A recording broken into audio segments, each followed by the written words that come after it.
So, napagbigyan ko na kayo sa mga request nyo. Okay, masaya na kayo. So, ako naman magre-request, no? Nag-trending yung product natin, pero walang bumili. Puro tanong, tanong, tanong. Ang tanong, tingnan natin sa comment section. Okay? So, buksan natin ulit para makita ng iba. Meron siyang manual, 4 na antena, 3 receiver, and 1 transmitter. And then may kasama po itong USB Type-C para sa power, and meron po itong connector para sa HDMI. So ito try muna natin lahat to at ilalagay natin sa mga monitor. So sa mga nagtatanong kung pwede natin i-extend si wireless video extender, kasi pinakita ko sa video last time is duplicate lang, no? So okay, papakita ko sa inyo guys na pwede po. So punta lang tayo sa ating display settings. And kung makikita nyo, nadedetect na po yung ating monitor dito. 1, 2. Okay? Ang tatay mong kalbo. Merong nagtatanong din kung pwede daw gawing portrait yung isang monitor natin. So bago yan, ipapakita ko muna sa inyo guys, no? Yan. So ito yung connection natin. So nilagay ko siya sa ating PC. Okay, with power support yan ha, yung kulay puti na nakasaksak, Type-C. Nakalagay lang yan sa USB. So, nakalagay po yung ating transmitter dyan. And kung makikita nyo, nakaduplicate pa po yan. Ngayon, i-extend natin. So, click lang natin to, extend display, keep changes. Okay, ipo-portrait natin siya. Naka-portrait na po yan. No? Meron din po kasi nagtanong sa atin kung pwede daw i-portrait yung in-extend natin. So, ayan po, ang sagot. And, another thing, meron tayong monitor dito na TV. So, po pwede rin po sa TV yan, ha. Ito po ay TV. Ayan. May kita nyo, meron pa siyang mga auxiliary port dito.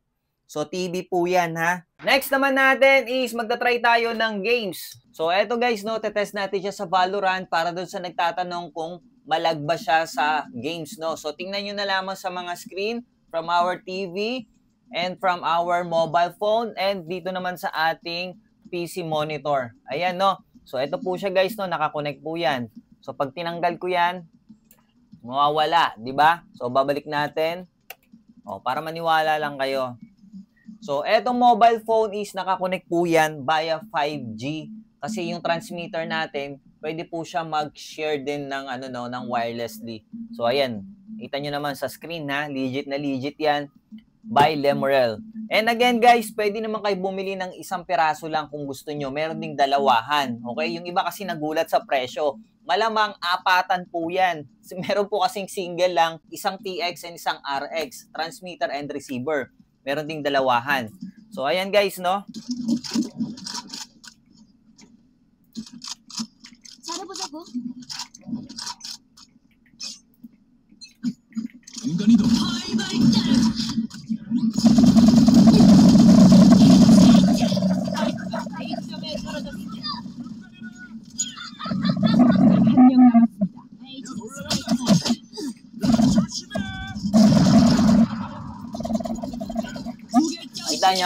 Nakita nyo ba clashing?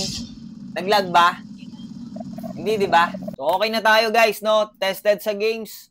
Okay, so last testing tayo. Susubukan natin sa ating CCTV or DVR. So, bubunutin ko siya guys, no? Ayan. So, ito pong transmitter. Ito po yung ilalagay natin sa DVR kasi yun po yung source natin. So, meron po itong button dito. Okay?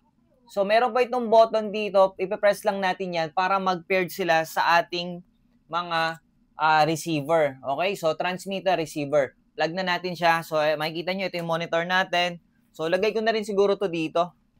Dagdag na natin. So, plug lang natin to sa ating CCTV. So, dito tayo sa labas. Andito kasi yung CCTV namin. So, ayan guys, nakakonect na yung ating transmitter sa ating DVR. Okay? So, punta tayo sa ating mga monitors. Tingnan natin. So, ayan guys, no, nakita nyo. And yan din po yung makikita natin dito. Diba? So, press nyo lamang yung button din dito sa likod niya, ha? Yung mga receiver natin. Okay? So, press natin tong isa para lumabas siya dito. HDMI. There you go. Okay na yan. Diba? Nakita nyo? Perfect. Diba? Oh. Angas. So, sa phone, tingnan natin sa phone, no? Connect natin siya. Play natin. You know, oh, tangina, gumana sa cellphone, sa Android, and sa TV, and sa 2 computer monitor natin. Actual and live po tayo. Okay? Actual and live, no? So, ayan, di ba? Okay? So, napagbigyan ko na kayo sa mga request nyo. Okay, masaya na kayo. So, ako naman magre-request, no? Bibili man kayo o hindi, click nyo na lang yung link ko, tingnan nyo na lang yung mga presyo, nandyan lang, no? Pag magsha-Shopee kayo, kahit ano bilhin nyo, ha? Click nyo lang yung link ko, masaya na ako dun. Thank you, thank you.